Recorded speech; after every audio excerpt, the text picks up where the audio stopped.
Dissecting the mysterious Indomie hype hobbies Ayam Geprek sachet under a microscope. There's oil, giant salt, and strange bubbles. Part 1. The mystery of one sachet. Have you ever wondered what a sachet of instant noodle seasoning actually looks like when you look at it up close?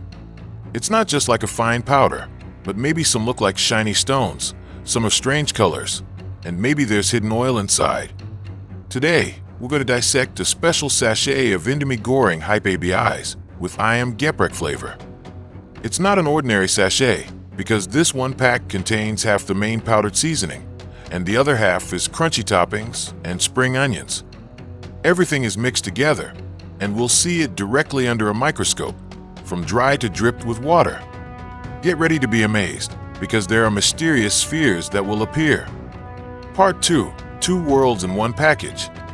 Once you tear open the sachet packaging, you'll immediately see two different textures. In one half of the sachet, there's a fine brownish powder, and there are coarse grains.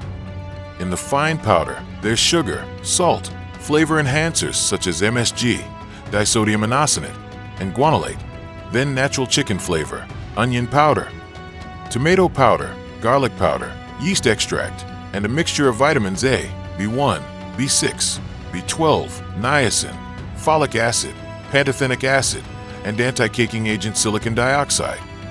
While in the other one half of the sachet, there's a coarse one. It's a crunchy topping, made from fried seasoned flour, plus sliced dried spring onions. Part 3. Diamonds hidden in smooth spices. You must have noticed earlier, among the small, sand-like particles, large, irregularly shaped, sparkling, translucent chunks suddenly appear. These are natural table salt crystals that haven't been ground too finely. Under a microscope, the salt reflects light, making it look like tiny gems. This salt will give the base salty flavor. Part 4. Microscopic rainbow, red, yellow, and green. Look, there's a solid, orange-red chunk. What's this? It's tomato powder, which might be a little lumpy. Dried tomato powder has a natural red pigment. Surrounding it are tiny yellow particles. That could be garlic powder, or a vitamin B complex blend, which is often bright yellow. And then there's something green. So these are crumbs of dried green onion that broke off from the topping and mixed into the powder. Part 5. Why does the topping look oily? As you can see, they're clearly rough, round, bright orange yellowish grains, the topping, which will give it a crunchy sensation. And what we're seeing now are thin, bright green sheets. Those are the dried spring onions. But look closely. Both the orange spheres and the spring onions are shiny. Why? Because they both contain a thin layer of cooking oil. The crunchy topping is fried, so some of the oil remains. The dried spring onions can also absorb some of that oil during storage. Part 6. Strange phenomena when water touches powder. As we can see now, we drip clean water onto the main seasoning powder. As soon as the water touches it, perfect spheres of various sizes immediately appear. The spheres are clear in the center, but the edges are pitch black. What are those?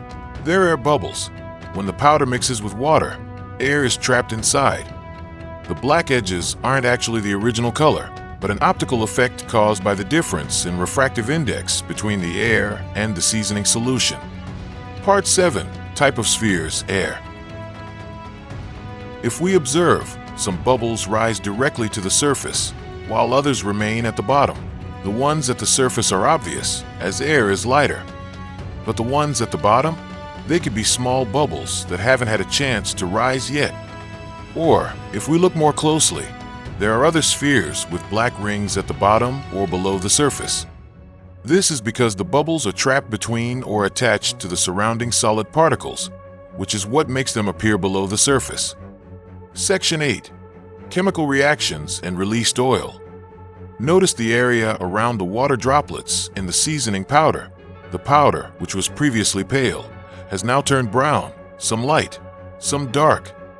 This is because the water dissolves the components of yeast extract, tomato powder, and onion powder, which have natural brown pigments. Plus, the sugar and yeast extract, which have been heated during the seasoning production, produce a Maillard reaction that gives it a distinctive brown color. Now it's the toppings' turn. We drip water onto the crunchy grains, and behold, perfect, bright yellow spheres appear. Clearly, this is cooking oil that has come out of the topping. The water forces the oil out of the flour matrix, and the oil forms perfectly round droplets, the characteristic bright yellow of palm oil. Part 9. Conclusion. A mini laboratory in a bowl of noodles. So, in this one small sachet, there are many scientific wonders. From giant salt crystals, tomato flakes, onions, spring onion crumbs, oily crunchy grains, to the phenomenon of bubbles, oil droplets, and color changes due to simple chemical reactions. All of this is proof that our daily food, if observed more closely, actually contains an extraordinary mini laboratory. Don't forget to write in the comment section, what other instant noodle ideas should we explore next? And don't forget to like, subscribe, and share with your friends. We hope this video is helpful, and thank you for watching it all the way through. See you in the next fun experiment.